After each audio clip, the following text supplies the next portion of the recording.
1월 6일 말씀 묵상하겠습니다. 함께 기도하겠습니다. 하나님 감사합니다. 우리에게 맡겨주신 하나님의 자녀를 하나님의 자녀로 하나님께서 그들을 창조하시고 돌보시고 인도하실 아버지로 인정하는 믿음을 주시옵소서. 예수님 이름으로 기도했습니다. 아멘. 오늘의 말씀은 누가복음 2장 41절부터 52절까지의 말씀입니다. 말씀을 함께 살펴보시기 전에 개인적으로 말씀을 꼭 읽으시고 묵상하는 시간 가지시기 바랍니다. 2장 41절입니다. 그의 부모가 해마다 6월절이 되면 예루살렘으로 가더니 예수께서 12살 되었을 때에 그들이 이 절기의 관례를 따라 올라갔다가 라는 말씀으로 시작하고 있습니다. 그렇습니다. 예수님은요, 하나님의 말씀에 따라 그의 전 인생이 성장했고 또한 그렇게 순종하면서 살아가셨죠. 아기였을 때는 할례를 받을 때나 또한 정결 예식을 할 때나 또한 해마다 6월절이 되면 예루살렘으로 올라가는 건 역시 하나님의 말씀에 따라 율법에 따라 순종하는 모습을 보여주고 있습니다.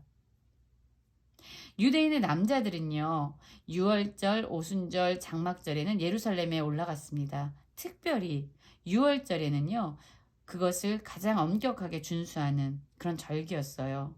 6월절에서 무교절에 이르기까지 일주일 동안 이들은 예루살렘에 올라가서 그 절기를 지켰지요. 예수님 역시 해마다 그의 부모인 육신의 부모인 요셉과 마리아를 따라서 예루살렘으로 올라갔습니다. 그리고 오늘의 말씀은요, 예수님이 12살 때의 이야기를 기록하고 있지요. 관례를 따라 올라갔는데요, 그 모든 절기를 마쳤습니다. 그리고 이제 다시 그들의 집인 나세렛으로 돌아갈 때의 일입니다. 이 모든 가족들 그리고 친족들과 그의 모든 사람들은요, 동네의 사람들을 함께 모여서 이제 나사렛으로 내려가고 있었어요. 그런데 아이 예수는 오히려 예루살렘에 머무는 일이 발생합니다. 그럼에도 불구하고 그의 육신의 부모인 요셉과 마리아는요, 예수님이 자신들과 함께 그 무리 중에 끼어서 나사렛으로 내려가고 있다고 생각했던 거예요. 그래서 동행 중에 있는 줄 알고 하룻길을 갔는데요, 친족들과 아는 자 중에서 예수님을 찾지를 못합니다. 그러자 우리가 예수를 예루살렘에 두고 왔나 보다. 그래서 다시금 발길을 돌려서 예루살렘으로 돌아가게 됐죠. 하룻길을 왔습니다. 그리고 다시 하룻길을 돌아갔죠. 그리고 또 하루 동안에 얼마나 예수님을 찾았겠습니까? 마침내 사흘 후 3일 있다가 성전에 계신 예수 그리스도를 만나게 됩니다.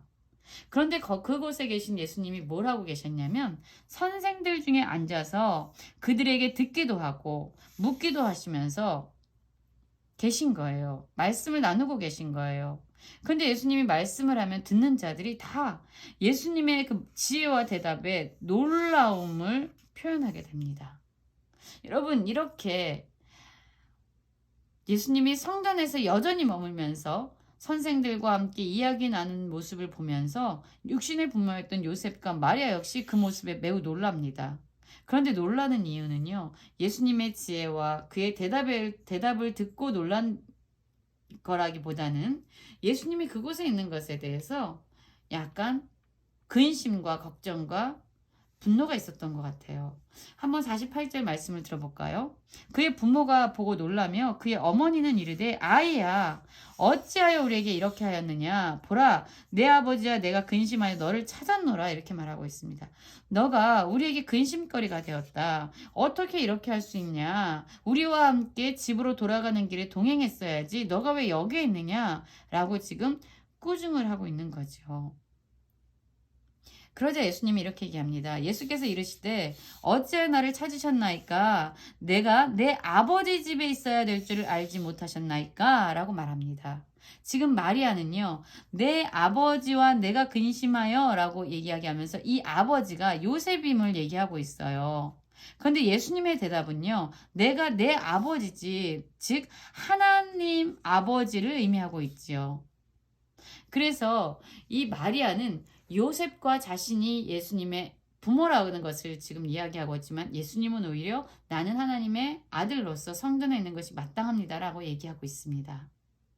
여러분, 하나님은 우리에게도 자녀들을 허락해 주셨습니다.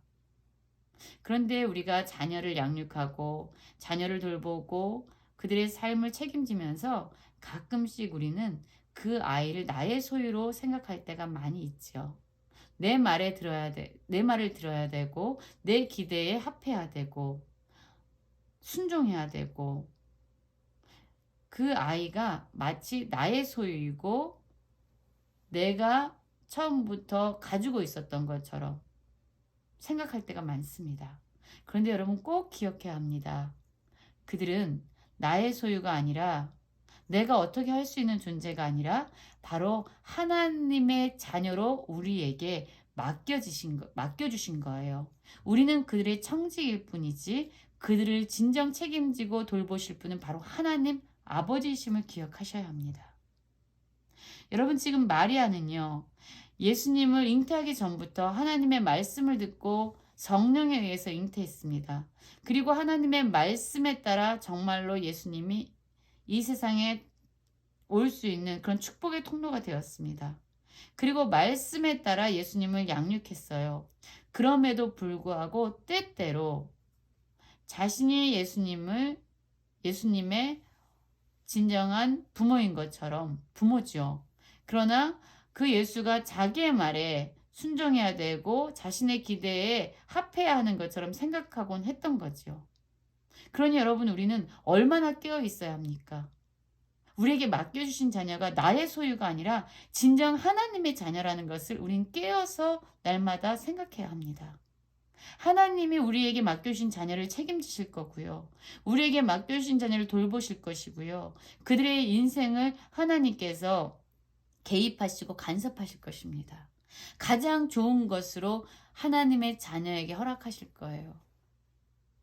우리는 청지기로서 하나님께서 맡겨주신 자녀에게 대해서 최선을 다해야 하죠. 그러나 그들은 분명히 하나님의 자녀입니다. 예수님은요, 자기의 정체성에 대해서 분명히 알았습니다. 하나님의 아들이심을 분명히 알았던 거죠. 그러나 동시에 예수님은요, 육신의 부모인 마리아와 요셉에게도 순종함으로 그들을 받드는 모습을 보여주십니다. 51절에 보면 예수께서 이제 함께 내려가셔서 나사렛에 이릅니다. 그리고 거기서 그의 육신의 부모인 요셉과 마리아를 순종하고 또한 받드심으로 인해서 또한 그는 육신의 자녀로서의 책임을 다하고 계시죠. 예수는 지혜와 키가 자라가면서 하나님과 사람들에게 더욱 사랑스러워 가시는 그런 모습을 가지고 성장하게 됩니다. 여러분 우리에게도 하나님께서 자녀를 맡겨주셨습니다. 기억하십시오. 그들의 진정한 아버지는 하나님이십니다. 하나님이 책임지실 것입니다. 하나님께서 그들에게 가장 선한 길로 인도하실 것입니다. 그러한 믿음으로 우리에게 맡겨주신 자녀를 하나님께 온전히 올려드릴 수 있는 모든 성도님들 되시기를 간절히 기도합니다.